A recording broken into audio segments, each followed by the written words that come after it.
them out? Do you just want? Oh, nice. Thank you. Thank you. Okay. So we are going to get started in exactly 2 minutes, which is 5 minutes late. So if you want to, again, please do buy books so that you can get them signed before we leave at the end of the day, end of our time. But if anyone hasn't checked in, could you just raise your hand? Okay, great. well, most of you guys I know, so. My brothers, you I don't. I've already checked you. Already. To be honest, the payment process, that's really not so much so we can make money, because BSW is not really, that's not our mode. But it is to give a little bit more value to the process of coming. You know, an Eventbrite wants to happen this way. Also, a portion of the proceeds from any of our events, they go to an organization called Octavia Butler Project. And they are a summer camp for girls and binary teens to learn through STEM and science fiction. As a matter of fact, Lisa Burdage and I will be going there this season. Oh, really? To teach graphic novels and, All right. and how to go between those and prose. I didn't mean to start getting into the conversation just yet, but Wait, are they making their own graphic novels, or are you teaching pre-existing? I'm teaching them how to take ideas and go from prose to like a That's the scripting form. You know, what does that look like? And we're going to use Octavia Butler's John Jennings's Kindred. Yeah. Yeah. Wow. Great. Okay. That one's awesome. Yeah. Yes.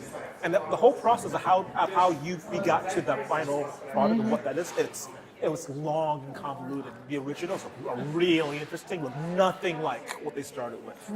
Very much so. But yes, people are buying books. Fantastic. Okay. Cool. Wow. You know what's funny?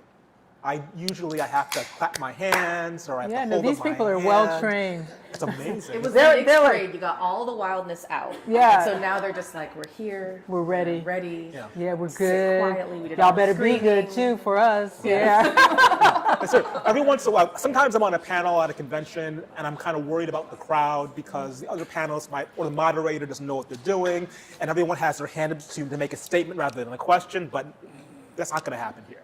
That's not going to happen here. So we're good. Okay. He means because we're too mean. It's like, well, we know Yeah. if that happens. Yeah, we beat him up. Yeah. Listen, you go for the eyes, you go for the groin, I'll go for the kidneys. We'll be good. Right. It's that kind of nice. You're just going to pour hot sauce over everybody. And eat them, Yeah. and then eat them. Yeah. What? No. As a form of attack, you know, your level of tolerance for these things is much greater than mine. No, you ever heard of that? That's like, the mild stuff on me, and I totally don't. I heard somebody say that they used to carry like Vaseline with cayenne pepper in like the little pocket, and their head used to just go like that in their face. Like, Really? yes. I love that. Yeah, basically.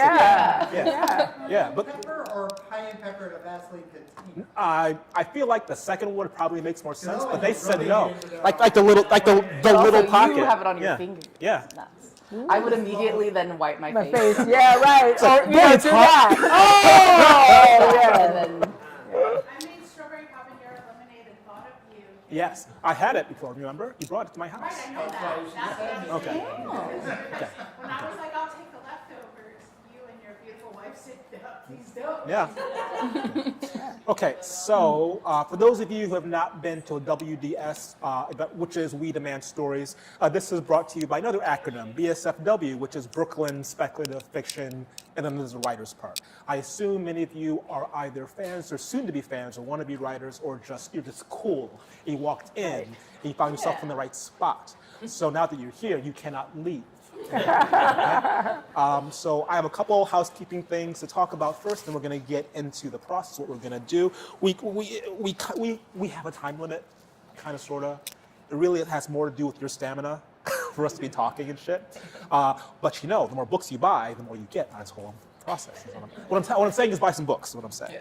Yeah. If you are not a Brooklyn speculative fiction writers person yet, and you are a writer and you like this kind of stuff, let me tell you that we've been around since 2010, helping writers to professionally publish, create a community that will do things like this, make some best friends for you to go on that writing journey.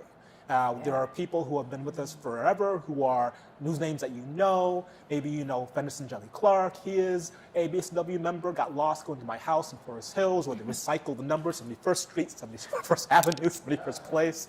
Shan Chakraborty, also BSW alumni. Zin Rockland. If you don't know who she is, you really should find out who she is. Marcia Arlen, a Rhodes Scholar in theater and art and we have a lot of people who you can learn a lot from, is what I'm saying. So, if you are not BSW yet, you really should be. Right? Second thing is... Do you have to live in Brooklyn to do that? No. See? Underline that part. And actually, the thing is, before the pandemic, we always had to say that you should at least be able to get to us, you know? Because we're meeting people's homes. What's the fucking point if you can actually come? But since the pandemic, we've opened it up to people outside of the city. If we've met you so that we know that you're cool in some way, because we don't want to import problems to be a city. I'm not a big fan of borders, but in this case, we will have some borders here. Border the problems. Yes, border the problems. Don't come, we'll have to kick you out. So those are the BSW things. We Demand Stories is an event that we have, this one, which is to have conversations which we think expand our ideas, or rather our thinking about a topic beyond what's in the news stream. Now, what's part of the algorithm? We're trying to get beyond that. Now, generally speaking, we don't live stream this. The only reason why we're live streaming today is because Andrea has a book coming out. No, it's out. It's out. On the table. It's on the table. Yeah, so we want some evidence that this happened here with us. And also we get to play around and how to figure out what feels right for BSW as we have other events. We may want to end up live streaming a bit more, but our goal is to make it so that you don't feel like you're going to be part of some kind of clickbait clipped situation. You know, I mean, that's really what That's we don't exactly want. what I thought about you. Yeah. That I was just going to be clickbait. Yes. Say something horrible, please. Listen, you gotta move books, you've gotta move books. Yeah, right. Mention Yeah, yes. We'll have a fake fight at the end. It's gonna be Okay, great. we can. It's gonna be Yeah, so good. yeah, Look my changleta out right now. yeah. Folding chair, baby. Oh, wow. Off the top of the rope. Tell us the title. Title of your Oh, new my book. Yeah. The Redemption Center is closed on Sundays. Which we will definitely be name dropping during the conversation, I think. Okay. Okay. Last bit of stuff before we get into the event. This may be our only We Demand Stories event in this space until, I don't know, maybe much later in the year. But in October, we are going to have our first We Demand Comics mini comic book convention. It's going to be at the Brooklyn Pride Center. And it really is going to be about the intersection of prose and the written word and the pictorial word, and seeing what comes out of it, what are the differences and changes in production, what is the value of it, and what kind of stories you can tell, how they change from one to the next. That's going to be the basic conversation. So having said that, welcome to this We Demand Stories about hope and Solarpunk and Hopepunk, and I swear to you that I did not ask the Knicks to win a championship game beforehand. I did not ask to have the World Cup here. I definitely didn't ask for you guys to all come at the moment when we are feeling like our Mamdani is laying down speeches left and right, just says hope in every word. I did not ask for that to happen, but it did, and it kind of worked out in our favor, because that's what we're going to be talking about in literature. Of speculative fiction and Solarpunk, which some of you might have heard about, and Hopepunk, which some of you might have heard about, but if you have not, we're going to close the door, and So you can hear it. so you can hear about it. Yeah. So we're going to learn. So how about we introduce ourselves with our, how are we going to say what you do and then do the reading, or what are you going to do? Okay, are you want to do 3 introductions and then reading, or Yeah. introduction then reading right I think like introduction. All of us do introductions? Yeah, intro. Yeah. Okay. I'm Micaiah. I write those books over there, The Space Between Worlds, Those Beyond the Wall, and then my upcoming book is The Unhaunting. We're doing a little bit of a horror pivot, which is a very small pivot if you've read my work. It's not exactly as uplifting as you'd want it to be. So that will be out in September. I'm trying to get better at plugging it.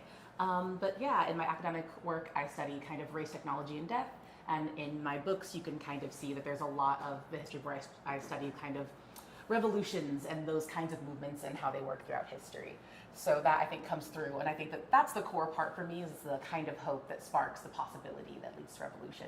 It's also very much how rage works. So there's an interesting interesting relationship there. Between rage and hope? Yeah, absolutely. You wouldn't rage if you weren't dissatisfied, and your Right. dissatisfaction comes Action. from the ability to imagine. Yeah. I Yeah. feel like we should also get you a folding chair closer so you can demonstrate the range.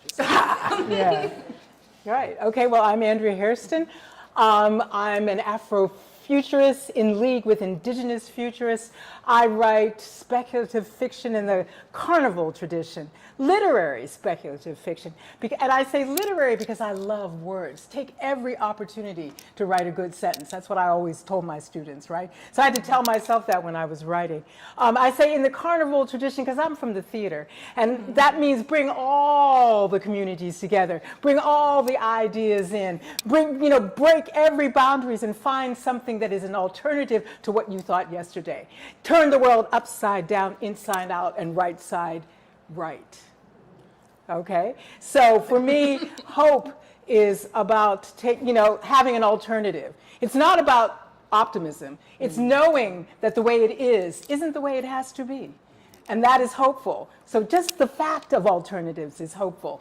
So I start with tragedy and make myself figure out how to get to an alternative. So that's what all my books are about. And the Redemption Center is closed on Sundays, starts with murder and violence and murder, women, and how do we deal with that and not become murderous? Yeah. What do we do with the rage, right? Because that's why I was like, the rage, right? So, and do we become what has enraged us, or do we become something else? And I'm also into dogs. Right? So there's a Houdini dog in, that's what I call it in the book, in the Redemption Center, is closed on Sundays. This dog can get out of anywhere, okay? And the dog doesn't think it's unusual, because that's the dog's world. Hey, I can do this. But it is total dog. So I did dog cognition. I've been studying dogs for years. And I based it on all my dog friends that I've had for years. And all the things that this dog does, I have experienced dogs do. Even the dimension thing, because they take you to another place. Like, I'm really terrible, and I'm awful, and I'm horrible, and my next door neighbor dog, who I based this book on, takes me to another dimension, right?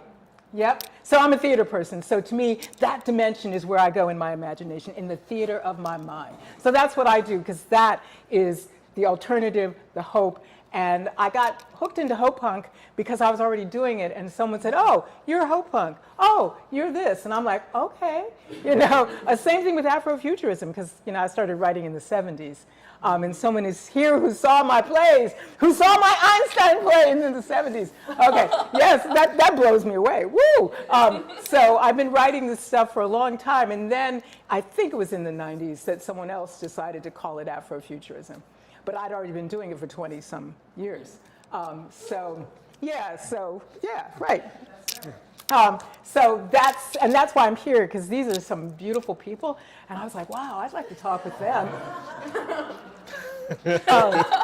And we've been on panels before about hope and everything, and so I was just really excited to be here. So that's who I am. This is our first non-linguistic panel. Yeah, because we've been on a lot about words. Yeah. Oh no, we did Fenderson. Yes. And we're going to do Fenderson again. I know. Okay. Yes, I'm looking forward to that. How do we top the first one? No. Okay, so we were supposed to do a panel on the works of P. Jelly Clark. Right. And then he wasn't there. So then they asked us to kind of like stand in for him, So I read from Ring Shout, which I love, you know. So, and I went all the way there. I rehearsed, right? Because I'm a theater person, so I rehearsed it, and then I read it out loud. That was good. Yeah. And I had all my little notes. The thing is actually, technically there were two panels. There was one specifically on his work, and then there was, Fenderson's not here. What am I gonna fucking do? You're gonna see me. I'm running from panel to panel. Who is going to join me on this panel? Andrea. Okay. Yeah. So my name actually is Cameron Roberson. If you've met me in life, that's my actual name. I write under Rob Cameron. I've been a Brooklyn speculative fiction writer. Oh my God, 2010. That's like another dimension. Feels like. So I have been specifically just a writer first. I write speculative fiction, and it goes from horror, it goes to fantasy, it goes to sci-fi. My first published piece was called Squeeze in Clockwork Phoenix 5. It is a weird ghost story. It's not scary to me at all, but essentially it is still a ghost story. But hope is at the beginning and the end of that story. Someone finding new life, meeting new people after, again, tragedy strikes and he loses the love of his life. So hope has always been there. I think at some point, we have to distinguish between the hope that is essential to every story versus what it means when you actually, input it into the genre itself. But I came to Solarpunk as a novelty. I went to ReaderCon and there was a Solarpunk panel at ReaderCon. I was like, this is amazing. Let me find it, but it was kind of at its beginning stages. There really wasn't that much out there. There were a couple anthologies in English, and then there was the original Portuguese, Brazilian anthology called Solarpunk, is what it's called. And I was looking for it, and I realized that there really weren't any black writers writing Solarpunk at the time. And I asked a lot of different people who write and who do anthologies. People weren't doing it. So on the next ReaderCon, I had a Afrofuturism and Solarpunk panel to have this conversation, and it was me, it was Tainana Reedu, and Michael DeLuca, who is Solarpunk and ecofiction. If you have not read his stuff or his anthologies, please do jump on him right now. Everything he does is fantastic and is right in line with the kind of finding real hope in these kind of tragic situations, specifically about the environment. And as I'm doing more research, I started the kernel of my desire when it came to this Solarpunk is to make it mainstream. Is to take this thing, which is very niche, which is very progressive and very left, and on the edges of what speculative fiction is now. Hi, come up. Yes, come on in. And to make it so that it becomes a household name without it becoming greenwashed automatically. And so I was looking at what other genres can I connect it to, and I came across noir. Noir is a very powerful, beautiful, dangerous, very American genre, and there are a lot of strange but true intersections between what is noir and what can be, or what Solarpunk is as well, talking about people and cities, and what do? You put all these people together, and kind of also extrapolating the fears of a particular kind of people about this other who we put all into one place. All of it again seated on this wrong idea of what people are.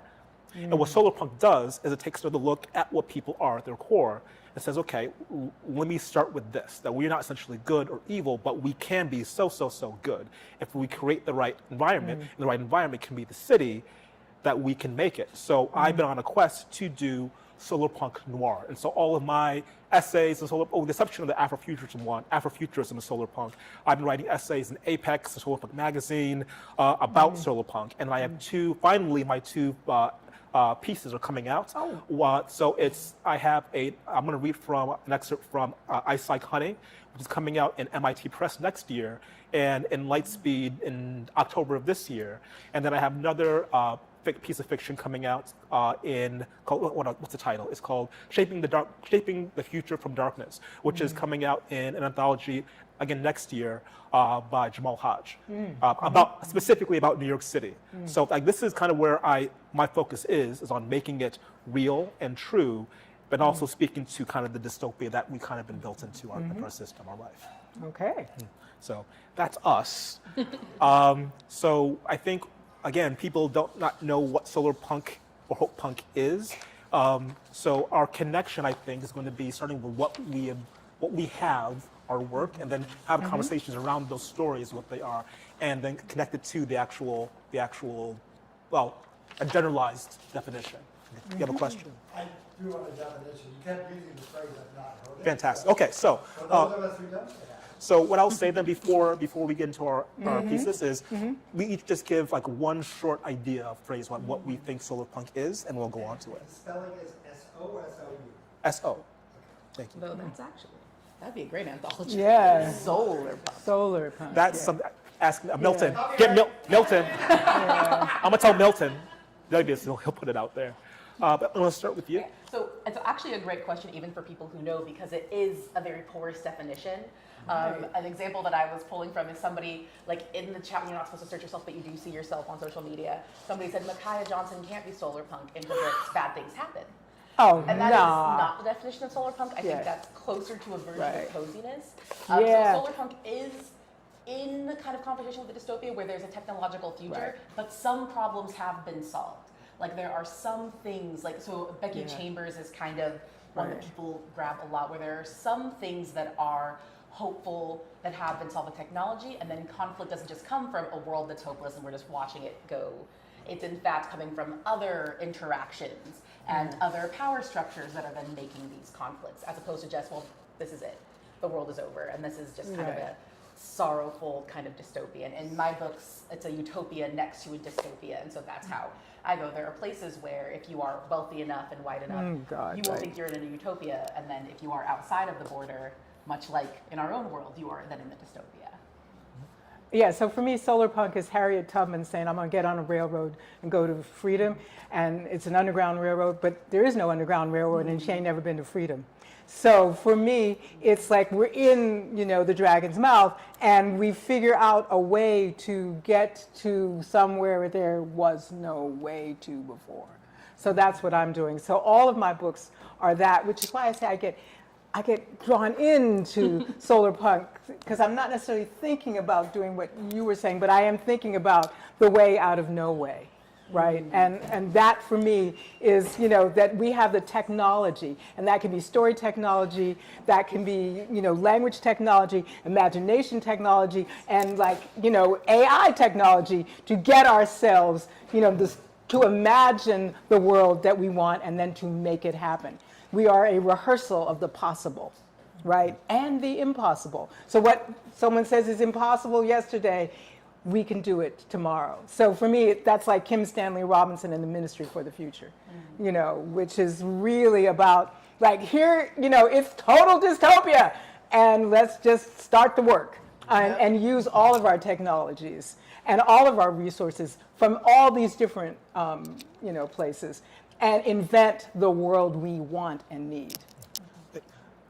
Democratic technology. Yeah, right. Government technology. All of that, because we often software. think of tech as something Religion electric, technology. right? Because the bicycle might be your best tech right now, right? For whatever's going on, right? So, not to lose sight of all of those things, right? So that's what I do. And wait, one last thing. So, Master of Poisons is, my ecological, investigation of all of this. Archangels of Funk is a dystopian near future where, we have devastated the environment, and people get together and, starting with that tragedy, figure a way to the world they want. And so it's the actions people are taking that are hopeful. And bad things happen. Andrea does not write cozy, right? So there's a lot of bad stuff. There's, in the Redemption Center is closed on Sunday. Again, it's, right now or near future, and people are not doing well with one another. Everybody is not getting along well. So my question is, how can we be different together? And what technologies do we need to make that happen in this country? Because that's a pressing question right now. Arthur has that book, Poisons, for you to sign. Oh, okay, okay. For me, because I'm trying to cross genre boundaries, I have to be really, really focused on what I'm doing. So it is simply consequences of good decisions when it comes to technology. So because Solarpunk, generally speaking, is considered a science fiction because we're thinking of solar energy, right? We're thinking about engineering some kind of process which does allow for us to live maybe something that looks like this, probably not something that looks exactly like this because it's based off of a capitalist structure, but it is that, taking where we are right now, what changes can we make right now, and then, at least for me, a lot of the technology that I focus on in the book, rather my stories, they're not speculative. There are things that are happening right now, and it may be speculative only because majority of people haven't heard about it. They haven't seen it. It's not part of the zeitgeist yet, which is the whole point I'm trying to make. So That's Solarpunk for me. Is how do we take this thing, this good idea, and suit the consequences, because the consequences are going to be people in power who don't want you to make this change. The consequences are going to be that sometimes tragedy happens. The main characters may die. The main characters may not even be really good people, you know, but Solarpunk is not just for good people. It's for everybody who has to live and has to breathe, because we all have to share literally the same air and the same water and same everything else, same space. So that's what Solarpunk is for me. Yeah. That answer your question? Yes. Awesome. Okay. Okay. So. Yes. Okay. So just so you know, like we're kind of Definitions we're kind of by nature are. Well, no, I mean, you know, the universe is infinite, so we're doing the best we can. Yeah. So just so you guys know, I mean, we have a soft stopping point at like at 5-ish, past 5, but 5-ish. We will open up completely to questions in about, I want to say 30 minutes now, about 30 minutes. Yeah. So that way, hopefully we answer some of your questions, or maybe it sparks another question that you have for us to have a deeper conversation. So, because we chatted so that we can make sure that we were focused. My ADHD is dialed up today. So, so let's go there. Oh, it's the reading. Oh, right. Readings. Yeah, let's go with you. So we're reading from excerpts of stories that have to do with our Solarpunk, or our version of Solarpunk, our entry into, or Hopepunk, which we haven't defined yet, actually. Yeah. Yeah. Do you want to define? No, let's do this first. We'll go keep going. Bear with me. I'm reading a section that I never ever read because I had to find a section where you can believe that this is not the worst possible world, the one that I've depicted. So we're going on a journey together, folks. And what's it from? This is from, it looks nothing, this is from The Space Between Worlds, which the real cover is this gorgeous oil painting by Cassandra Berlin over there. This is my author ARC copy, and it looks like it. You're not supposed to see her in her pajamas. But yes, it is Space Between Worlds, which is this is the one that comes first in the series. That they're kind of standalone-ish, but they're antagonistic, so they're fun to read next to each other and pick a side, I guess. On Saturday, I work in the garden with Esther because it offends me less than occupying our parents while they preach.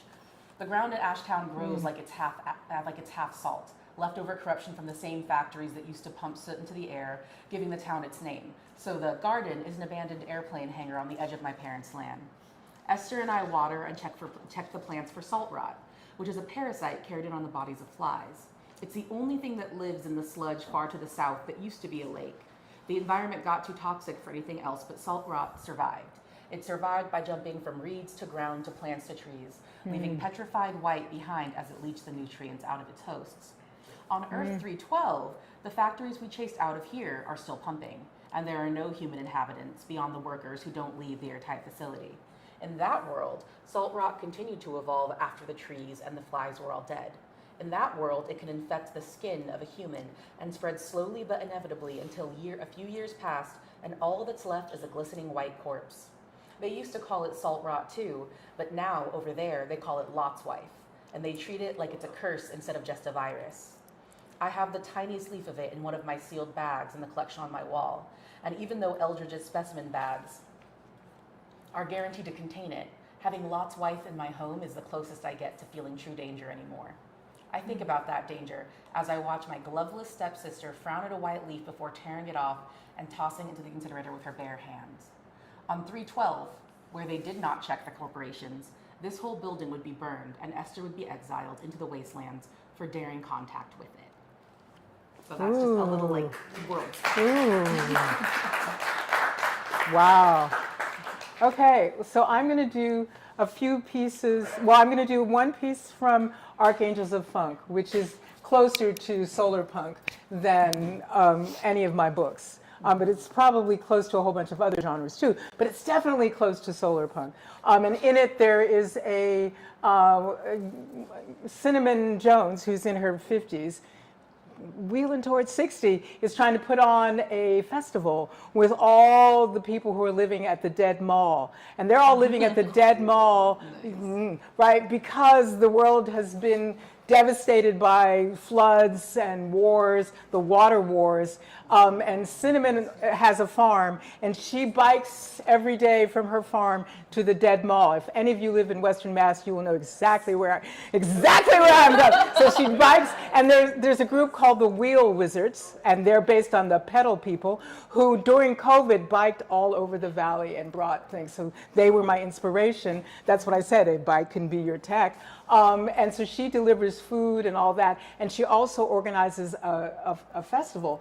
And the festival brings everyone together, and they all have to work together, and she usually writes the song. And this year, she's having a hard time writing the song to bring everybody together, in addition to doing all the other work that she does.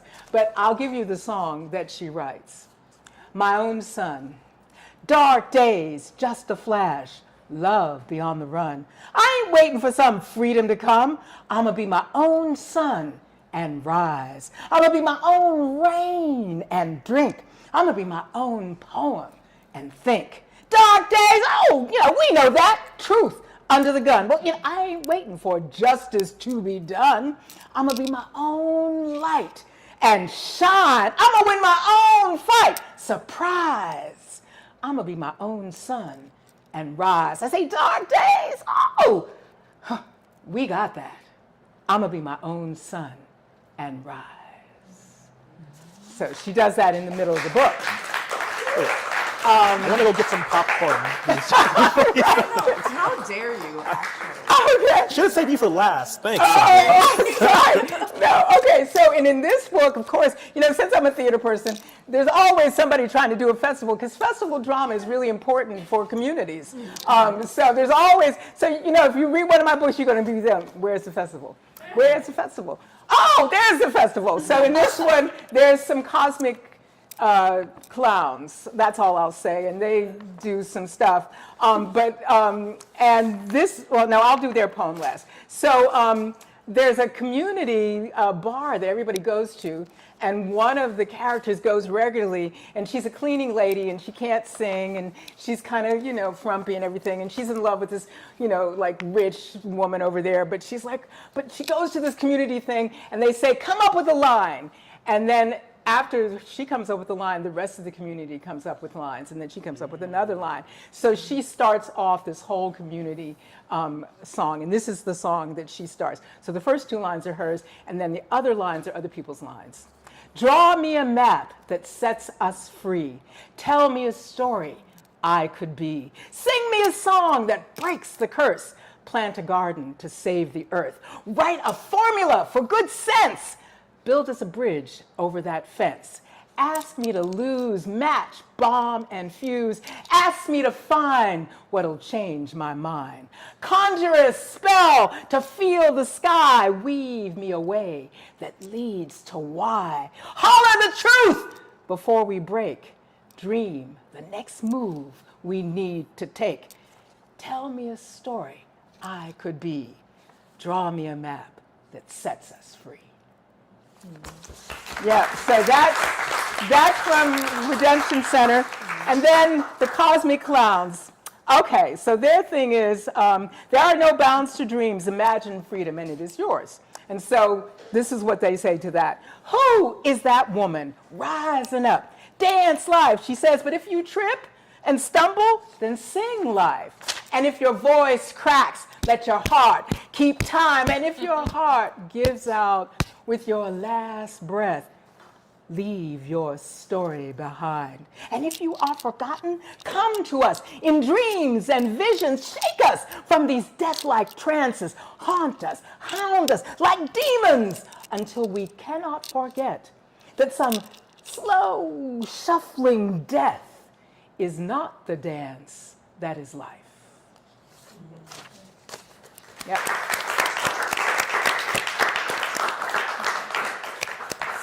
You're going to follow that up? I got to do something, right? I can't leave the room.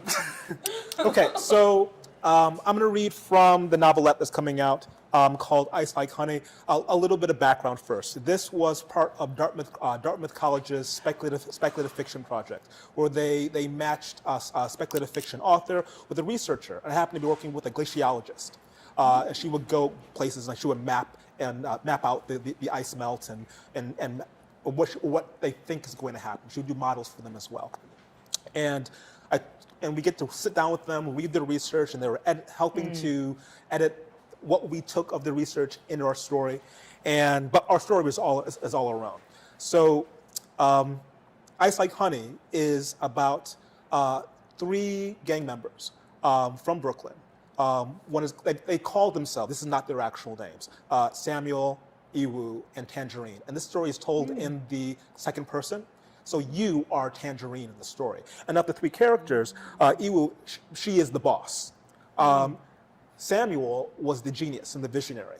And Tangerine was the muscle. And Tangerine just got out of prison. And in prison, he was severely damaged by the toxins that were there. So he can feel other people's emotional sense, even if they're not looking at him. It's like his empathy is dialed all the way up and cross-wired with pain. So he is in a bad way. And he's starting an investigation of what happened to Samuel, because Samuel was killed. They had planted Samuel inside of a neo energy company because they want to take it over.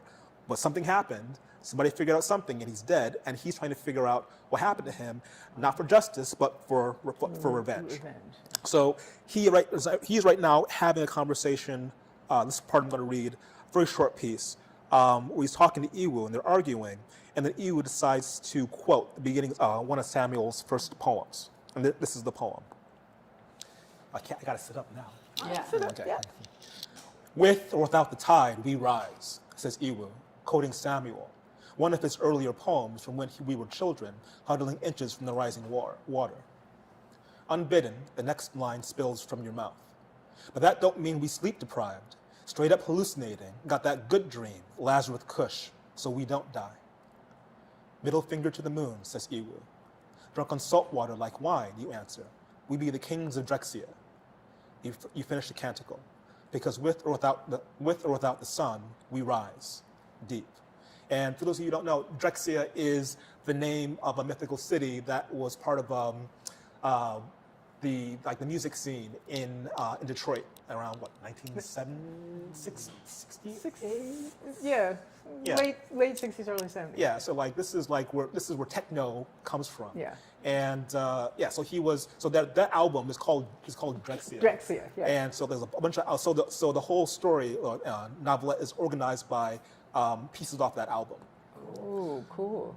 So here's the piece of the story I'm going to read. This is Tangerine, and he is in a car on his way back to this story takes place in DC. They're part of DC where they have control.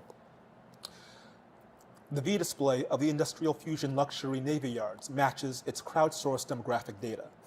Above chic restaurants and beer gardens, 15-second animations play from DC blue-green. Look what we're building now. Families playing in Copenhagen-inspired floodable green spaces and cloudburst boulevards. A CGI Soledad Martin, who actually that's the main villain, does voiceovers for UNICEF, pleading for donations to drought-stricken Chile in her dead children's name. Illegal migrant warnings from ICE, all sponsored by one neo-energy company or another, competing for hearts and minds. But as you cross between the underlit wave-like arches of Frederick Douglass Memorial Bridge, the algorithm scratches like a record skip. The car windows wash out dark green as if you submerged in the Anacostia River. Whale clicks mixed with symbols fade in like pulsing blood. A woman's voice says, "This is DJ X205 coming to you from WPCG 95.5 FM DNA of the DMV. Welcome to New Drexia, deep." The techno beat drops. One of the first things Samuel did when the 3 of you took over the 8th Ward was hack open DC's V-grid like a fire hydrant in the summer. Real and unreal overlay each other like satisfied lovers. Berry Farms, Shopper City, and Lincoln Heights become coral reef moon gardens. Black bodies become Mardi Gras masquerades, abstractions of biodiversity made of color and sound and history. The people congregate around stoops, street corners, and cul-de-sacs, playing dice, dancing, and keeping communion, eyes and smiling grills reflecting like sharks in the headlines. As you pass the Living Water Church at the intersection of T and 16th Streets, the finned angel stands a head and shoulders above the crowds, turning its head to watch you. Now, the Solarpunk part of this story is the what if, the good decision, is that the United States has taken climate change so seriously that the military has got involved, and they're doing military level spending on all these issues. So that means that there's a lot of money out there, which is going to places which maybe they don't understand where it's going, where it's coming from. Yeah. Yeah. So that's my into Solarpunk that way. Okay. Yeah, very cool. So what was our first question? Here's the list. It's like, no, I just think it's interesting that, like, kind of thinking about your chorus and thinking about yours, I think that something that you do find a lot in Solarpunk is it's not really a genre of isolation, of lone heroes. No. Because community is kind of the resource that we most have access Right. to and that we can aggregate. Like we were talking about thinking of other technologies, like what just happened in Minnesota, right? Oh. The thing that was actually really, really useful is because of a particular Midwestern kind of culture, they already had phone trees from just like soccer parents, all of these things, and those are the same phone trees that they then deployed really against like ICE and mobilized whistlers and things like that. Was that activated more beforehand because of COVID? I think it was because Yeah, of COVID and COVID also too. anybody who was ill, like they had these networks for originally distributing soup and things like that. Right, that then and same thing was come true in handy, in yeah. Maine when ICE tried to come to Maine and same thing and get the Somalis and the Maine are like, we're neighbors, and they had a whole no, because when the winter comes and the road is down and the this is that, we already had ourselves organized, so they just plugged right into that. Yeah. And that is definitely, I want to talk about Hopepunk in a moment, but Yeah, that is definitely something that is in Solarpunk, even in its most cozy. There was one exception, actually. There was one exception. The very first story of the Portuguese, I keep on saying this, that's the language, the Brazilian anthology. It was a noir story. Now it is one man, but trying to again to solve a murder. Right. Actually, that was the inspiration for me when I first jumped into Solarpunk. Right. He is talking to other communities, Right. but he himself is not one In- himself. right. Yeah, he's an interloper. He's a pivotal character, Yeah, but yeah. not within the. Yeah, but you can see even there though, it's like he has to talk to people who have created these kind of insular groups Right. around a particular technology Right. or it's all there still. Right. Yeah. So Hopepunk. Yeah. Yeah, Yeah. I don't have a particular definition because I was been very focused on Solarpunk, so it's always been on my periphery. For you, what is Hopepunk to you? This is something I've seen applied to such wildly disparate things that I almost feel like nobody knows. Right. Because it does feel like, again, it feels like there's almost a merger of cozy and Solarpunk that produces a Hopepunk. But again, because I think Becky Chambers has been large under both. I'm not sure if the difference is just the amount of friction or tension or the level of which the danger rises to that Right. qualifies or disqualifies it from Hopepunk. But I do Right. just see it kind of thrown on some things sometimes. Yeah, well, and Annalie Newitz, who That's says, awesome, I do Hopepunk. And, I suppose that's cozy.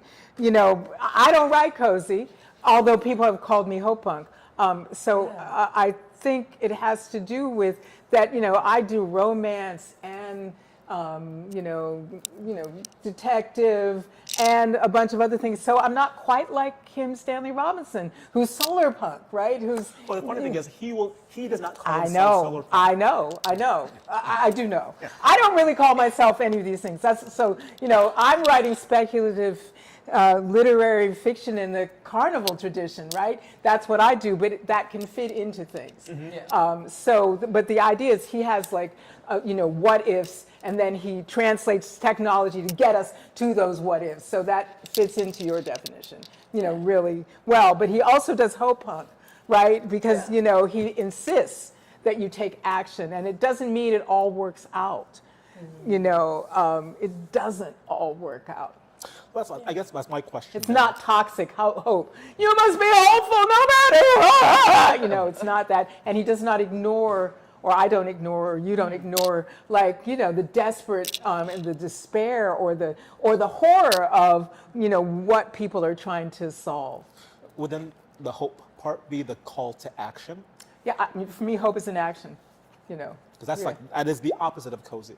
Yeah. Cozy is you take a break. You're taking a break. Yeah. And that's Yeah. certainly something that speculative fiction can do and does do. Yeah. You just I'm tuning this out, and I regularly try. I was telling them I turn my phone off. I mean, literally off. They were trying to get in touch with me. I'm like, no. And you were talking about it breaking your phone. I mean, I don't even break it. It's off.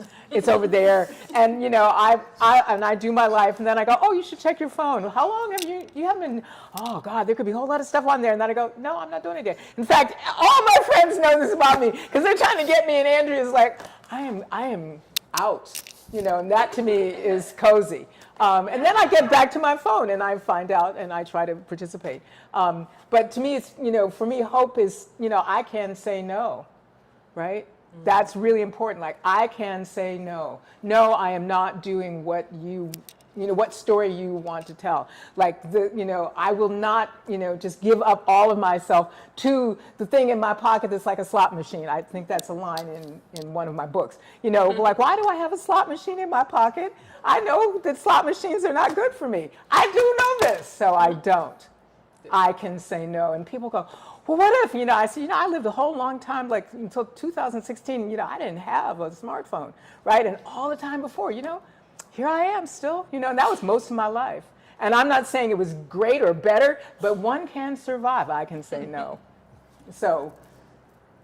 Yes. Right, so to me, Hopepunk is about I get to write my story.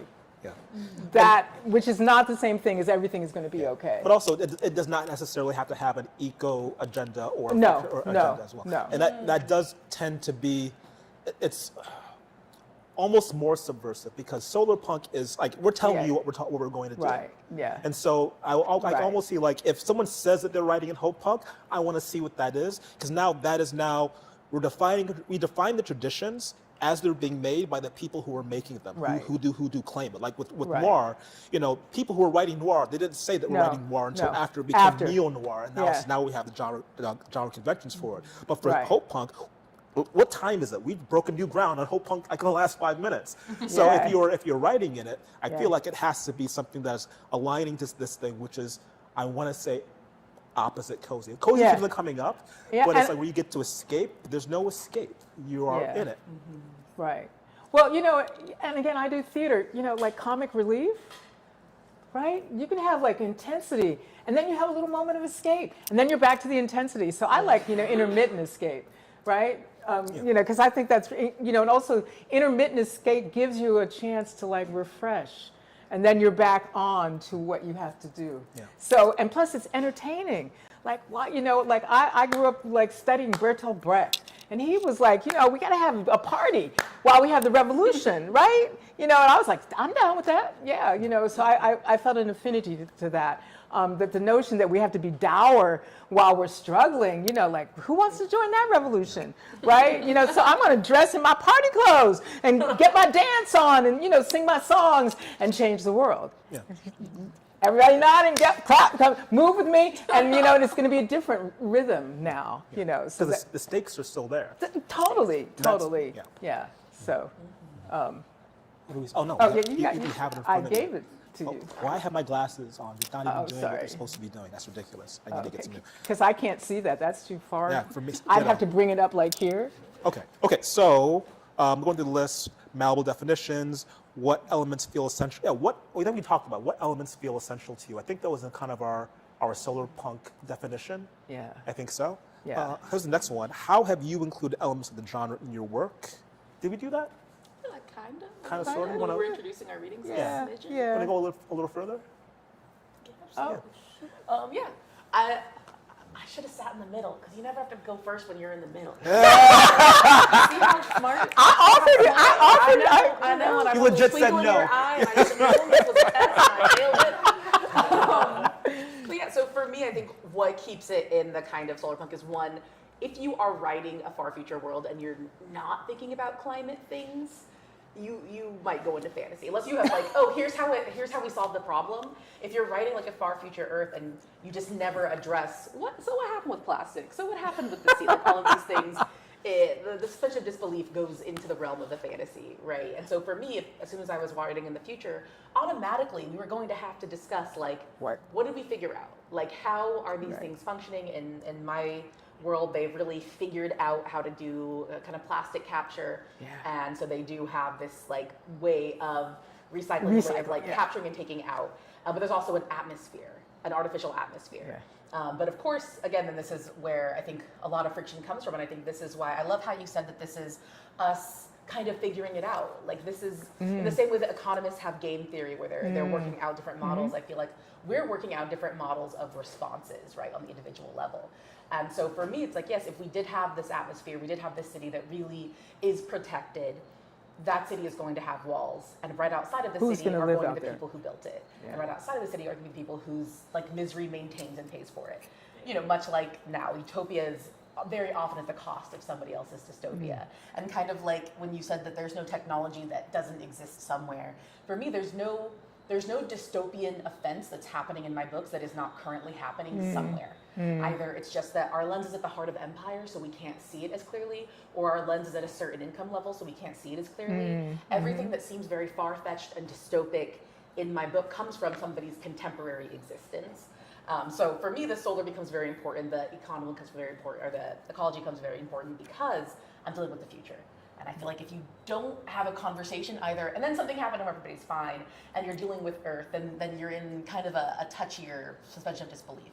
So for me, the most essential, I said this so long-windedly, I'm so sorry. No, are keep kind going. of those technologies, but also how individual societies, because that's what really responds. So how networks rise in the failure of infrastructure, how those things kind of feel that gap. So for me, the solar comes from the technological advancements that somehow people are still alive, and then the hope also comes from how it's happening on the ground level, how if you are in that desert, if you are outside of that range, what has filled the gap? What has come inside to kind of offset what is not being done by social services and like kind of social structures?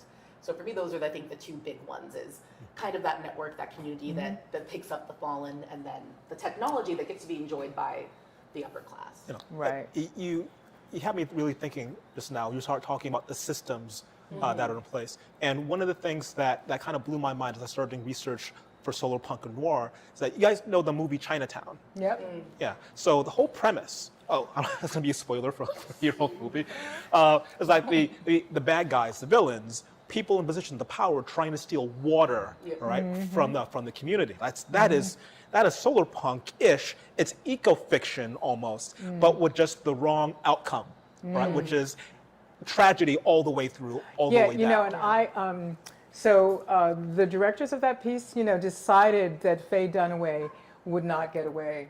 So the screenwriter had a different ending. She gets away, and the producer said, no, it'll be better if she doesn't. Better for who? I mean, right? I mean, it's definitely And, then does you make know, a tag for the genre that this is going to happen. So, yeah. No. But Because like, I was in graduate school in screenwriting class, and they came and talked about it, and we were like, fuck you. No, I don't want to work with you. That was actually around that time of that movie being discussed, and this is the early 70s, that I decided I couldn't go to Hollywood because, they're telling me these stories. I'm like, I am not going to give up the end of my story, and screenwriters have no power. I am not going to give up the end of my, movie to some producer. Right, and then he won the screenwriting, Oscar. So he said, and I won an Oscar. And I said, motherfucker, you'd have won that Oscar if she didn't die, because the screenplay was good, But he assumed it was because of the producer telling him what to do at the end. So our class was interesting that day. or at least he gets to take off some of the responsibility from that. Yes, right. But Yeah. But we've been talking about, again, like LA, and the systems that are there, and just like the idea of what cities are. My friends of mine who are architects, they will tell me that the Chicago School of Architecture, that has the modernist ideas that they have, that has done a lot of damage. Yeah. And like LA is kind of like Chicago's like the modernist idea of what a city should be, and then LA kind of spins out to being the postmodern idea of what a city is. We have all these different pockets which don't really connect in any real way, except for a kind of cultural overlay, kind of sort of pulls it all together. And this is kind of the idea of what we want our cities or communities to be, modern, postmodern, and then what comes after that. I think for a lot of Solarpunk, it is talking about what comes after that, because the idea is people are sinful and bad and they're minorities and we're squeezing them all together and we must control them in some way. Right. And this is what happens in different cities and the kind of people who are deciding what a city should look like, what it should feel like. Not the people living in it. Yeah, well, but now I think we're making changes now. The people, I think, are starting to get that idea. That's not what cities need to be, and particularly in other places. You know, I'm talking about primarily about the people I've talked to who come from an American tradition. Yeah, You know, yeah. if you go somewhere else, different traditions. They figure some other things out. It's something that's constantly happening. The people who live in a particular space, they figure some stuff out. This is the question of whether or not the ones who actually are building who are creating the built environment, if they're taking that into mind. Right, right. So in my work, well, I do some of that in Archangels of Funk because I'm looking at a near future. So, and I ask, I always ask climate questions, period. So in my fantasy, Master of Poisons, it's climate fiction. Even though it's in a, secondary fantastical world, it's not on our timeline, it's on its own timeline, but we wouldn't consider it our, contemporary because they don't have electricity. So, because we act like progress is real and it's, absolute and will always happen the same all over the universe through time. So, I find that offensive, what I just said. So, all of my books deal with climate. And deal with the tech at hand and how we can use the tech at hand to create the world we want. So to me, that's essential to Solarpunk. And what are the consequences of the technology that I'm using? And who has to, pay the cost for whatever benefits we have? And who gets to decide how we organize ourselves, how we live, how we relate to one another? Those are always questions to me. Because I'm, again, trying to get people to develop the world they want and to live in the world they want. Though I do think we are in a moment where that kind of idea that technology and society always bend towards progress without a lot of effort. Broken. I think a lot of people are learning, look at how much we've lost in the last year. Look at how much we've lost. Just all of these systems that when they get so, we're in our case, deeply compromised by a capitalist agenda. Yeah. We have moved backwards in research. We have moved backwards in a lot of ways, and it's not as doom and gloom. The world is not necessarily ending on the research front right now, but we are witnessing a brain drain. We are witnessing studies that are going to have to be restarted, and they're going to have to be restarted elsewhere, right? With nothing more than the pulling of funding. And I think that's why right now is a really interesting moment to be working in a Solarpunk world where it's just yes, now you can imagine a world where the iPhone exists and we've lost vaccines. You can imagine a world where we have this technological advancement, but other things have degraded. And so that doesn't actually solve all our problems. Right. As opposed to kind of some people often call it the Star Trek thing, and I'll push back against that later, but just for shorthand, the Star Trek model of in the future, all the problems are solved. It's just we haven't brought the model of solving it to all places yet, but there is a place that gets it all. And think instead we're more in a place where it's well, if we're going to be realistic about future development, there's nothing that is really going to come through without consequence, and there's something that can't be taken away. Right. And so seeing what does evolve and what doesn't evolve is really interesting. And seeing what actually isn't sustainable. Right. The way that we're using Water. power and water right now, it's not that sustainable. And explaining, I'm trying not to look at Yume Katase right now. I'm trying not to think about salt crop, but salt crop should be in this conversation. Yes. Where and here's how that horrible thing ran out of steam or wasn't sustainable is also part of that. We're having these conversations, and I think now people are very, very open. We're a long way from I think the 2000s. Oh, technology's going to keep going and it's going to be this thing, and now it's no, actually we can lose quite a bit of ground, and we can lose it more quickly than we thought we could lose it. Yeah. And I think if it does get lost, it'll be you just cut knees out from people. Right. It's going to drop. Right. But for me, one of the good things.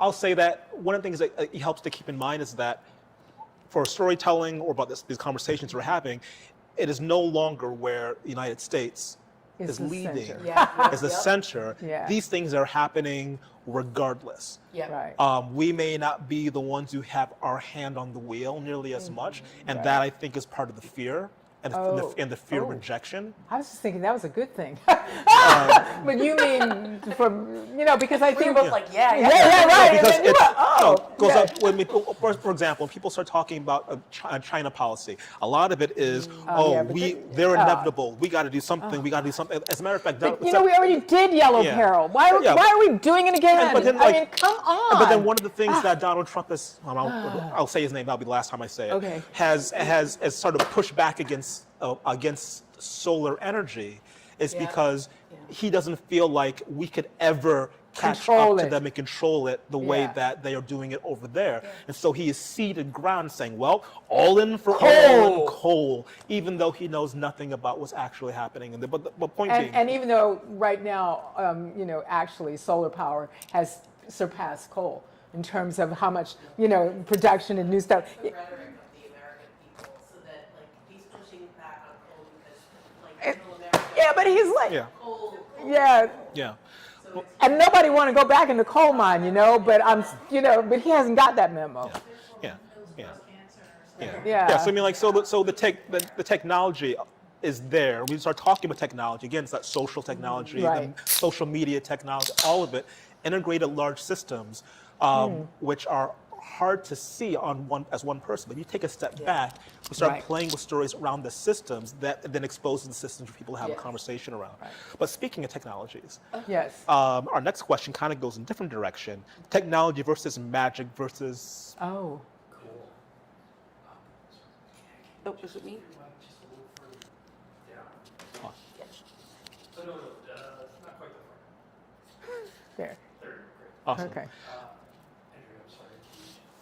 Yeah, we're beta testing. Where do you want it? Just a little bit further down. What's happening is your earring is smacking the. Yeah, and you saw me. It was like, wow, my earring. How about here? Is this good? How's that?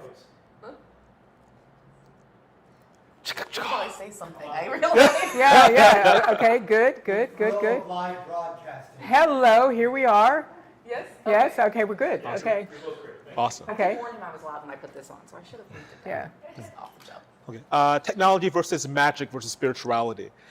These are all ways we can imagine the miraculous that can be especially prominent in solar and hopeful futures. What are the possibilities and limitations of these, and how do you position them in your writing? Yeah. I'm looking Yes, at I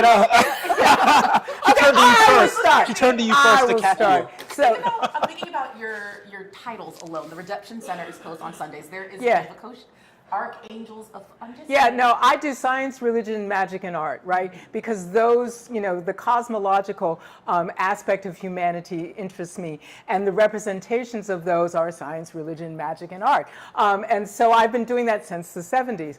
And so for me, and I was a physics major. Right, Nancy, I was a physics and math major. Right. And so, and I was a big fan of Carl Sagan, and he was a mystic. He didn't actually believe in a God, but he believed that the universe was this cosmological wonder that was miraculous. And physics is miraculous. Astronomy is wonderful. Remember those TV shows where he would go, oh my God, and then it would be how miraculous the universe was.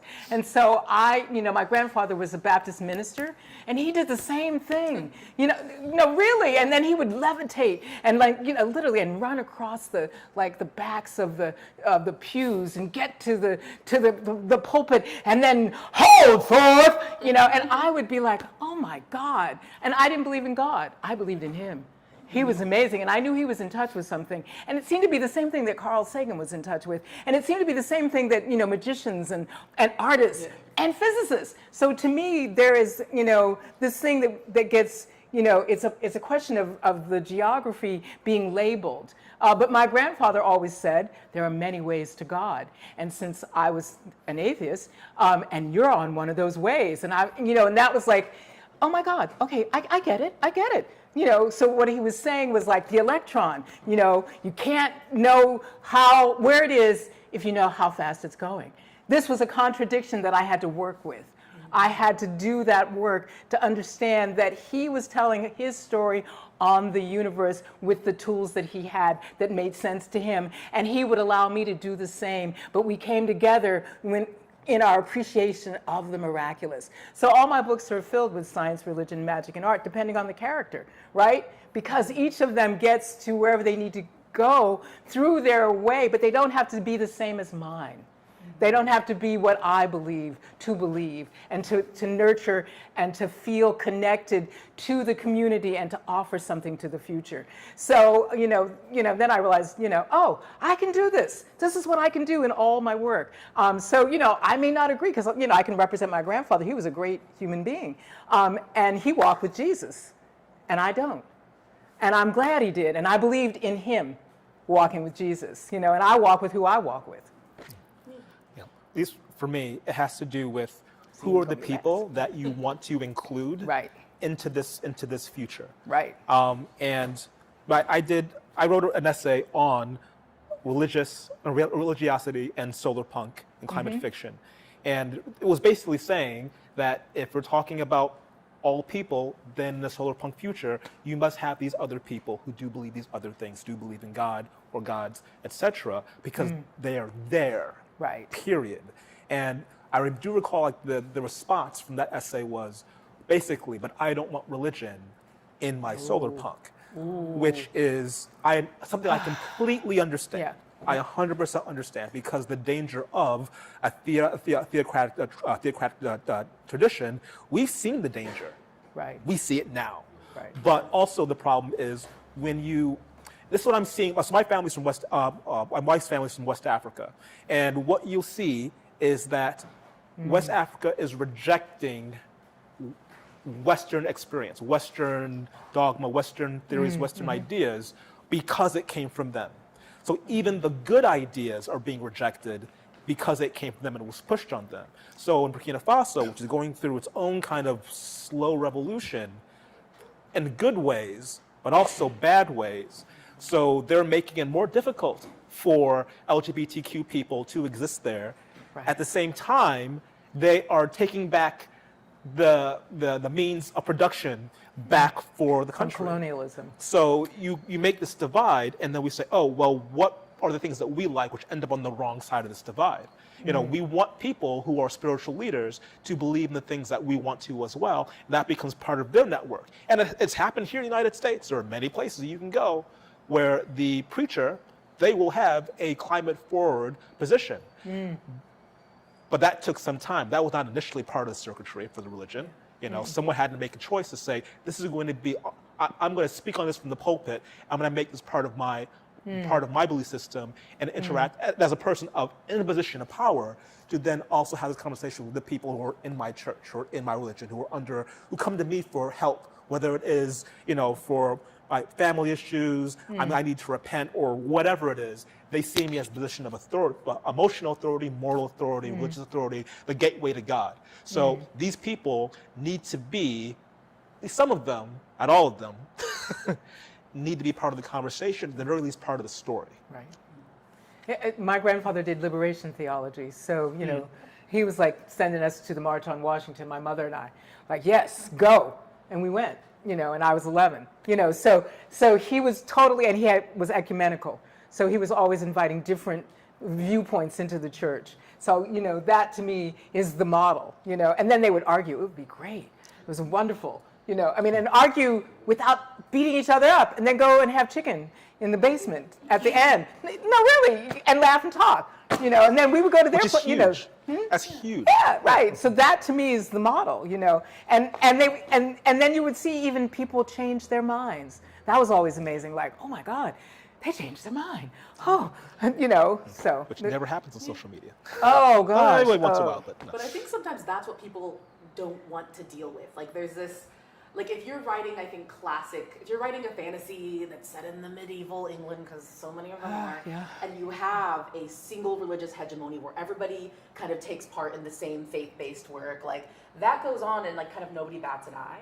But if you are working in a future world, I think it gets harder to believe that there are not factions, that there are universal Right. kinds of modes of thought. And I think what people don't want to deal with is the nuance that comes from having somewhat incompatible conversations between groups who must coexist. Yes. It's not the villain who will be vanquished and the hero who will survive, and therefore we don't have to have a place where we understand it. Instead, it's like, no, you have to negotiate Right. this space between people who you do and do not agree with, and it's a space that you cannot cross, and yet we must coexist. Yes. And as the author of that work, you have to be the one Yeah, right. in both Yeah. those minds at the Woo, same time. and you have to, no man is a villain to themselves. So, that's James Baldwin. So you can't like just comment, oh yeah, they're all fucked up. Yeah. No, you can't do that. You have to represent them fully, even if you don't agree with them. And that's an interesting process, because I'm like, wow, I could do that argument. Ooh, that's a good argument, huh? How would I, and I have to pause, and catch myself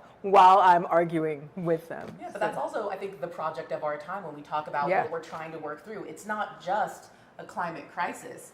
It is not just a technological crisis or a resource-generated crisis. Right. We're also having the crisis of an interconnection that we cannot cross. Right. And so, once again, like in our books, like we are having these different places, these different factions who Right. can exist however uneasily together. Yeah. But a very simple world is one where, oh yeah, we don't actually talk about different ideologies. There is the one world everybody agrees on, and then we just kick out the bad guys, which doesn't work in fiction. And it's also, I think, an impulse we need to kind of curb socially too. Like, Yeah, there's a place yeah, between yeah. exile and perfection, and we, everybody, like right now, most of the people that I know do not claim like a deep religious tradition, and yet there still is a lot of saints and sinners that are just in the kind of ether, because we don't realize it's still within us. Like, we're still Right. raised in a certain kind Right. of You can't erase it. culture. Yeah. Right. Yeah. What we need is a World Cup. Yeah, Right. we're in that. I didn't know we were in that. Apparently we've got a soccer team. Yeah. So it is 5 o'clock exactly. Questions that we haven't come across, we haven't talked about, that you guys want to jump in. We have more stuff that we can talk, We but made not yeah. a dent into that. So your hand was up first a while ago. I think actually all of you touched on this in various ways, specifically your collapsing of magic and technology, and your mention of like how do you work with magic and how do you work with spirituality, but also how would you distinguish between the genre of fantasy, what are its tropes, what are its characteristics, and how is that distinct from science fiction? And Okay, I'm going to answer that. Listen. I'm going to answer that. First off, fantasy is the big genre. Okay. All fiction is fantasy. Done. Okay? So within fantasy, there are these other things that you may choose, but all fiction is fantasy.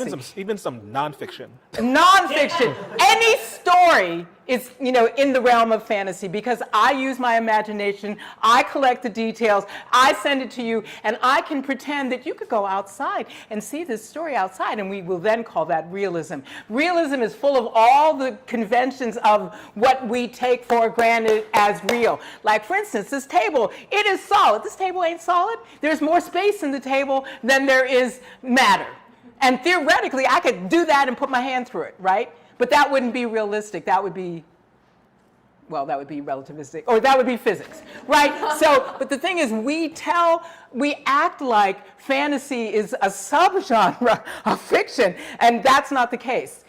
All fiction and nonfiction storytelling is about fantasy, is about the imagination, is about the storyteller making up stuff as they put it together, even if the stuff I'm using is stuff that you can see outside, And so we confuse that, storytelling with the real, right? The real world. There's no story out there until I make one.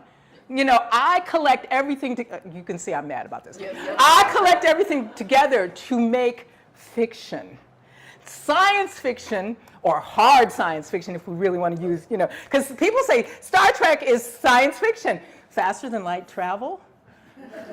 Okay, I mean, and it's still, we just haven't figured that out yet. So, okay, but still we are in fantasy, right? And so even if I am creating a character, a human being is nothing like, there's no character that is a human being. No character ever. I make up a fantasy, I call it John, and people go, oh, that's a realistic character, right? Every one of us is so much more than all the characters we have written, right? But I use my imagination, and then you use your imagination, right? Because it's, you know, in the theater of your mind, you act out the role and you are convinced, oh, wow, that's good, right? And that is what we're doing. And that is a, you know, yes, that is fantasy. So, and I am a professor of theater and Africana studies at Smith, and people regularly ask me that question, and, you know, from the English department even. And so finally, I silenced them. And Ursula Le Guin has a wonderful essay about this, and I can't remember the title of it, but she talks about how fantasy is the big category. And you don't get realism in European fiction until the middle or late 19th century. So all the storytelling before that, you know, it was just, we're telling stories. But suddenly we were going to tell realistic stories. Right? And nobody was interested in that before. They were just realizing that the storyteller is trying to tell you their thing. Now the storyteller was going to give you the surface as real.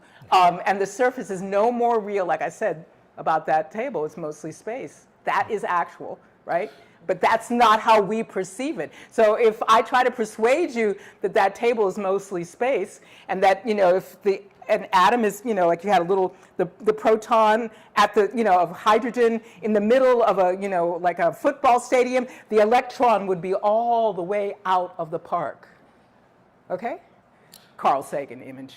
I stole it from him, right? Okay? That's how much space there is. And when I tell you that, see, you're persuaded. That's a better story than the first one I told.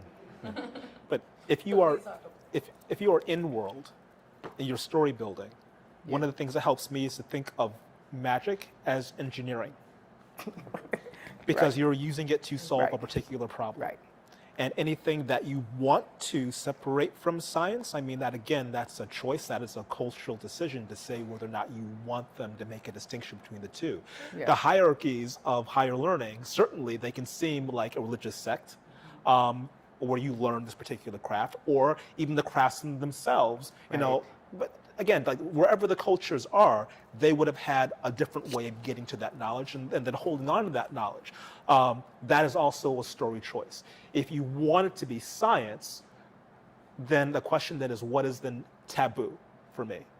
So magic essentially has some kind of taboo leveled in there. Science, you can do it if you have the resources. If this is something which is kind of known versus there's somebody over here who only they have this knowledge, only have this secret knowledge, and oftentimes it is a secret knowledge. When we talk about like the way that you write like a science, a paper in linguistics, whatever, there is a kind of code, you know, that we talk about. But when it comes to like religious secret sects, that is like, usually, oftentimes you're actually taking from an older language, which is only now being held for this particular group. But the rest of the world, the rest of the community has moved on. They've held on to this particular piece of the language for religious or mystical or you know, for religion, for magic, for holding on to a particular piece of their customs, which only some people can have.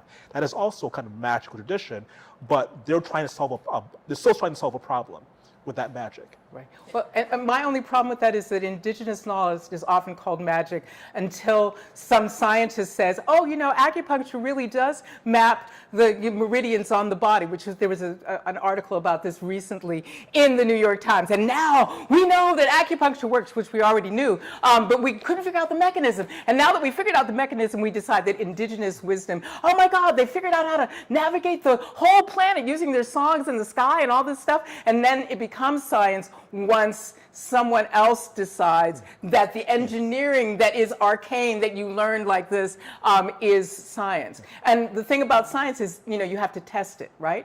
That's one of the big things. Like you have an experiment, you decide, you know, if this is the case, then it should happen like this. And if I'm going to like get in my boat and read the stars, and you know, I better have tested that science before I got into that boat. Or if I'm going to do controlled burning of my, you know, forests and maintain them, then I better have tested it before I set fire to shit and have the whole planet go up, right? Which is what we're doing. Okay, so when I was, you know, right, other people were setting fires and maintaining, we're setting fires and destroying. So who's doing science? That's, you know, and I'm saying this as a scientist, right? The idea of science, that's newer. That's a whole tradition which said this is science, Right. coming from this place, Right. versus Well, the more like the 1700s. Yeah, Francis Bacon came along and talked Yes, a lot about it. right, But the right. reason that we're like so heated about this Woo. is like on the text, like you say, we're talking about an aggregation and disbursement of knowledge. And that can come from a religious sector, that can come from a scientific sector. In my book, every new part has an interlude where it's the spiritual say, the scientists say, and they're saying the same thing. And Right. it's like, and they both fail at the same moment, Right. which is the death of somebody very close to them. And so it's like they have the exact same kind of pathway, they just don't agree with each other, saying the same thing. But externally, like genres have been largely constituted by power, right? And for science fiction, I've never written fantasy. Micaiah John's never been a fantasy writer. I will be called a fantasy writer simply by being brown, young, and female, right? And so because of that, there's this hierarchy that exists in our business where hard science fiction, which is implied to be coded white, implied to be coded Male. gets And the superior. Gets a place of respect. Yeah. And then the further you get from that, you get denigration. Nala Right. Hopkinson has this amazing talk Right. where the way that root magic works in Ooh. her work and in her culture is as specific as anything Francis Bacon ever did. Yes, Right? It's the that's hypothesis, all of exactly what this, I'm talking about, but right. she cannot get them to call her science fiction versus fantasy, even though it is like a pharmaceutical practice. It meets all of these criteria with the exception of being advocated for by the dominant.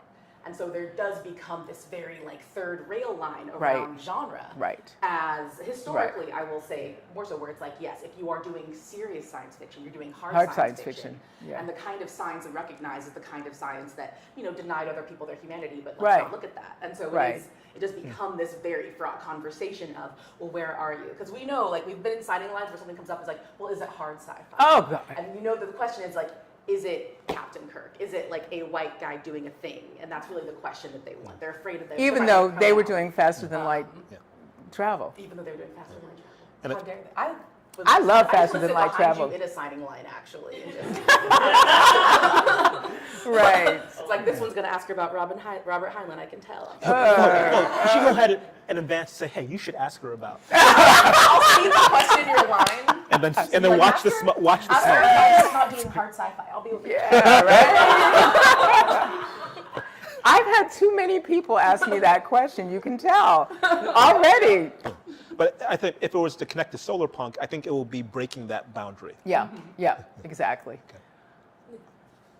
It's sort of more of a suggestion of an author that no one's mentioned, who I think fits really nicely into this space now that I understand what it is, especially the part about collective action and Cadwell Turnbull. Oh, I oh, yes. Fits beautifully. Yes. because he's the one who taught me all about cooperative businesses. I had no idea what those were. And then when one of my podcast networks that I listened to was like, oh, we're going to be a cooperative business, I understood immediately what that meant. Right. He just mixes in science fiction, he mixes in fantasy. Yes, Yeah, yes. He's just Werewolves, he's always werewolves. focused on the social structure. Social science, right. About how people can and should work together to Right. make change. And I think he definitely fits into this. And I would never have known to put that label on him.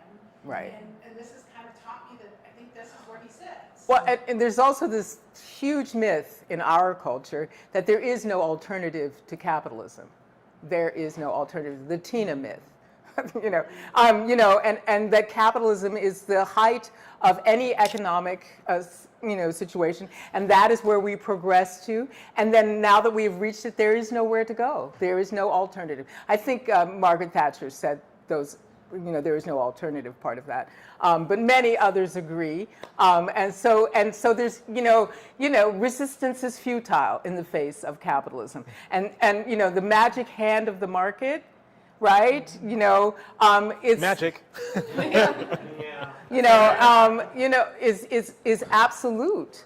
And to be worshipped, not to be critiqued or tested or put through the scientific, like I said, like those people who got on ships and went across the Pacific would not have said, it's got to be true. They would have tested it before they put their asses in the boat, right? Okay, so why are we looking at the wages of capitalism without critiquing it, without saying what's going wrong here and what we don't have to throw it all away, but what do we need to throw away and start again with, We have to do socially. Yes. in order to advance. It's not Exactly. just about the science that we have to do, it's like how we have to Right. organize our society. Yes. in our politics and our culture to move forward. I mean, Joan Slonczewski is another Yes. writer who is, Yep. she's a biologist, and of course there's a lot of stuff in there. And climate is also, and resource management is a huge part of her fiction, but it's also about who do we have to be socially in order to make changes that will actually work and get us forward. I mean, Just what? in case you're interested, the book is called No Gods, No Monsters. That's the first one of a trilogy. Cadwell Turnbull puts a lot of communal versions of anarchism in the book. And it goes into structures in a really interesting way, but it is also a very cool monster story. And technologies of democracy. So I would say one of the things always strikes me is people who think they know what capitalism is, or think they know what socialism is. They think they know what all these isms are, and yet they will be, I voted for Trump, but I'm also a Bernocrat. So it's like there's. So I mean, in the sense like that kind of ignorance, is also a place where you can kind of slip the knife in. Yeah. Because if they don't know what's there, it's more dangerous. Right. So so being able to tell a story, which gets them saying yes to this, yes to that, yes to this, whether or not you call it capitalism or socialism or communism or whatever, them saying yes to the things which are going to create the kind of conversations you want to have, and being the same, being able to meet them in some place. It may not be, if I start saying, well, this is what it is, and this is where you're wrong, it's, here's a story I'm telling you, hey, did you like that story? Yeah? Right. Well, now we can rock. Yeah, this is like linguistics. If you frame it right, people can listen. If you frame it with the things that they are hot button topics, they immediately go into these other, negative spaces where they are not able to hear what you might have to say. And I'll say, a good politician, okay? Yep. They get that. It's like, oh, I know you're ignorant about this, not so much ignorant as in you're an idiot, but you don't know this, but here's I know what you feel. Right. And they're getting at that feeling. Right. And that is also where the story has to be too, is what is that feeling you're trying to get to, trying to push. Right.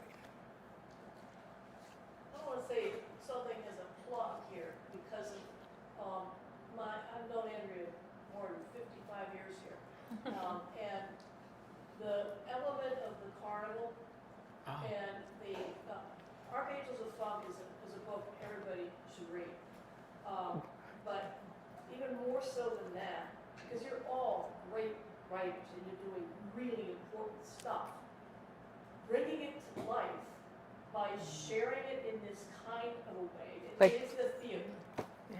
Andrea did about 2 years ago an extended reading as part of a launch at the college we went to with collaborators. Musicians. Yeah.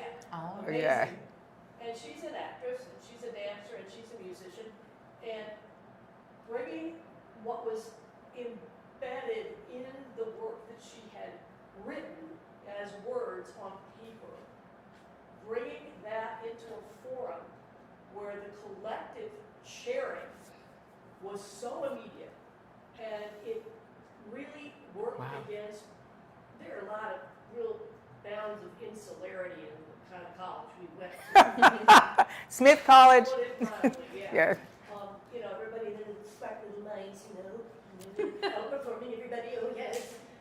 It really is essential, I think, in terms of collective action, to have forums that are like carnivals, where there is a sharing of different voices, whether you agree with them all or you don't, there is a commonality in the experience of expression and getting people to acknowledge each other's being in the same space at the same time, which is this planet right now. And I think if you can find mechanisms, whether it's readings or whatever it may be, find ways to enable people to get out of having their heads in the book only. I mean, it's a great exercise, it's very valuable.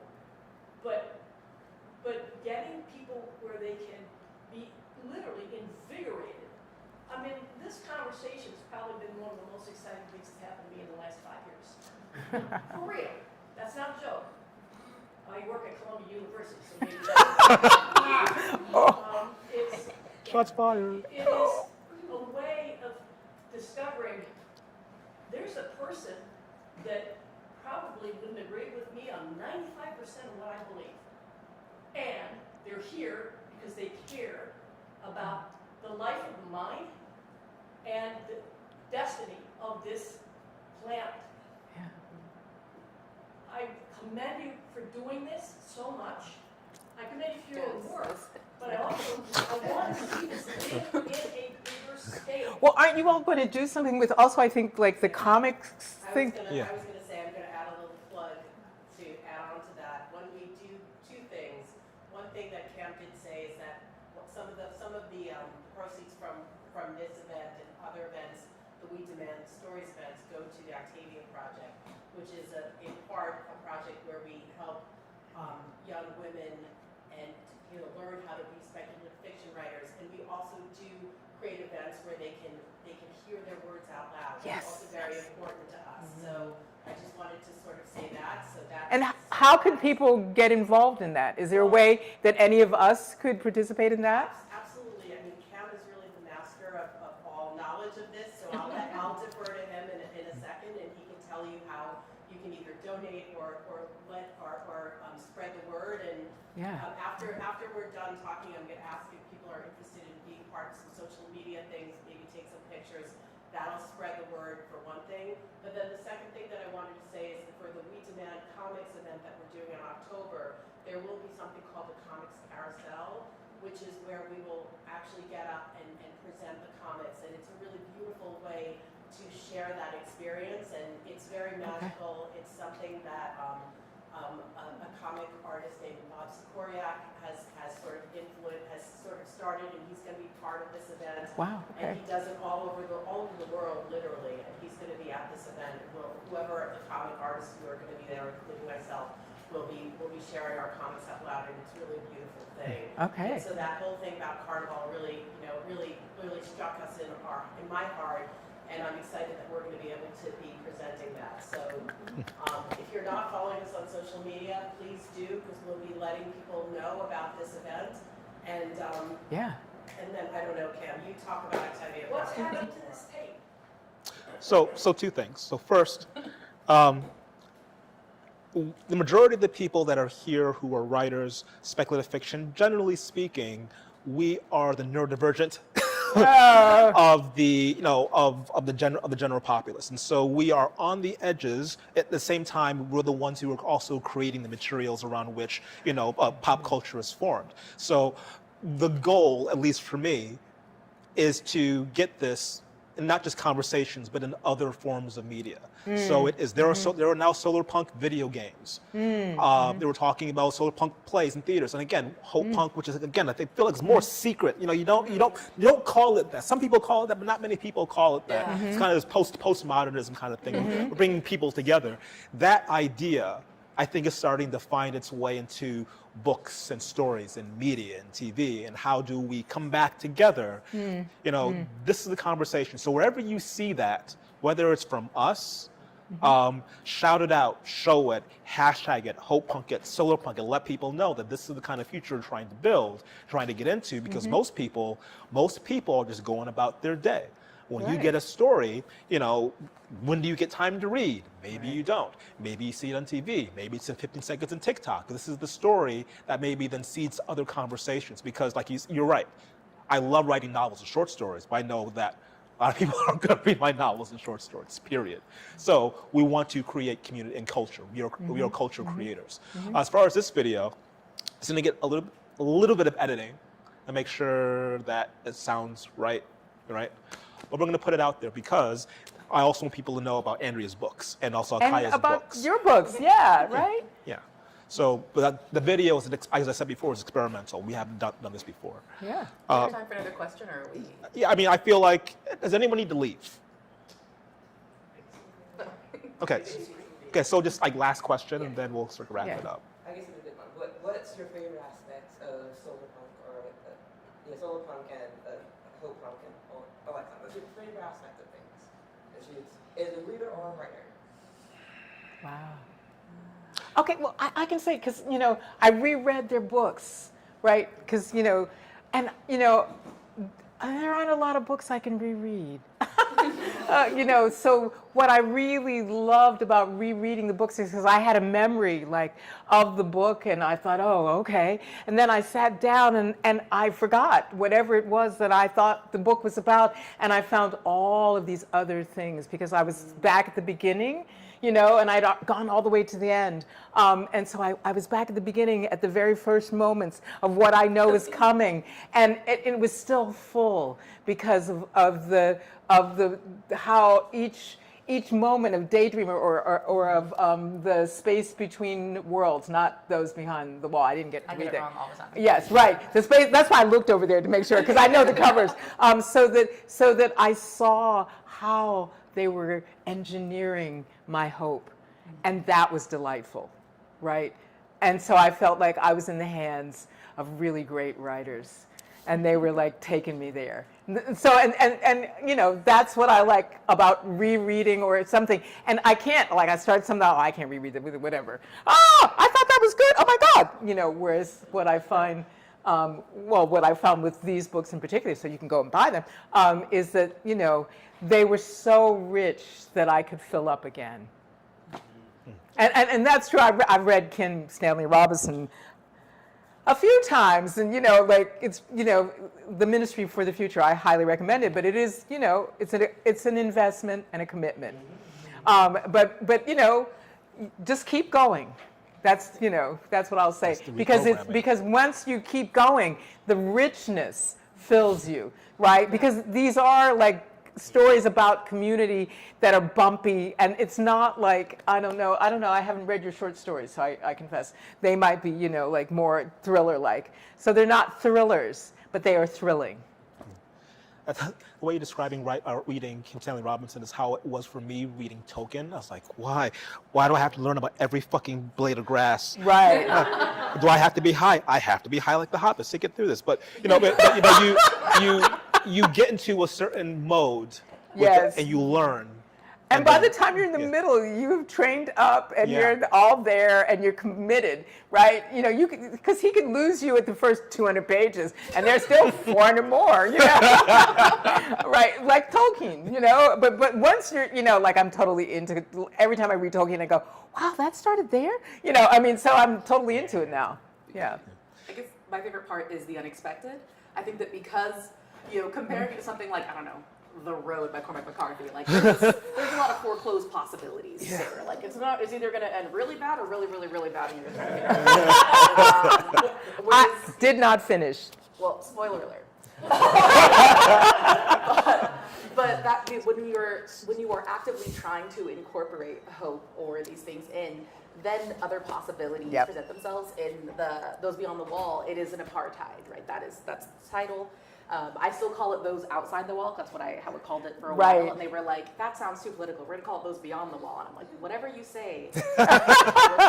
Because you pay me and I'm a sellout. So there's a moment where people from within the wall come out and they take part in really giving up some of their own privilege. They take part in aiding those who are kind of outside in the apartheid state. And that is something that I could not have anticipated. It happened as I was writing it, but it's the kind of unexpected possibility that happens when you don't have a foregone conclusion of doom, right? When there is another way outside of this kind of pure dystopia.